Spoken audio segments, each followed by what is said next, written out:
नाशिक जिल्हा police co-op credit सोसायटीच्या 2024 ते 25 या पंचवार्षिक निवडणुकीसाठी रविवार 21 जुलै रोजी मतदान होणार आहे।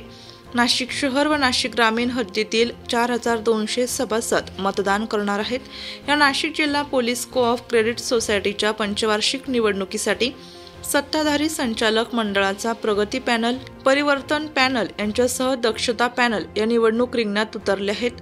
आज दक्षता पॅनलच्या वतीने सातपूर पोलीस ठाण्यात प्रचार करत मतदानासाठी दक्षता पॅनलचे नरेंद्र चौधरी यांनी आवाहन केले। मतदार बंधू आणि भगिनींनो, मी तुमच्याकडे आलो दक्षता पॅनलच्या वतीने।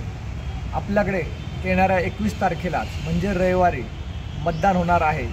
त्या दिवशी तुम्ही पोलीस क्रेडिट सोसायटीला जीप गाडी ह्या निशाणीवर शिक्का मारून मतदान करा।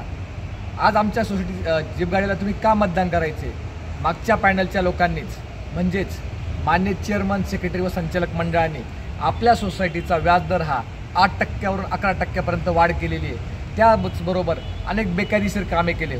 उदाहरणार्थ प्रत्येक कर्जदाराची लाखास 500 रुपये याप्रमाणे इन्शुरन्सच्या नावाखाली कपात केली, पण एकाही कर्मचाऱ्याचा इन्शुरन्स काढलेला नाही। त्याचबरोबर 50 रुपये बेकायदेशीररित्या मयत निधी म्हणून गोळा केलेली आहे।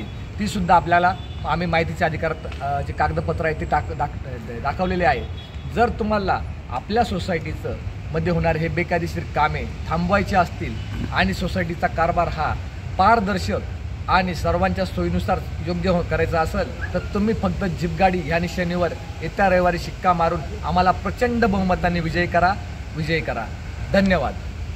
या प्रसंगी दक्षता पॅनलचे उमेदवार नरेंद्र चौधरी, प्रमोद कासरले, प्रशांत पवार आदी जण उपस्थित होते। नाशिक लोकशाही न्यूजसाठी रमेश खरात, सातपूर।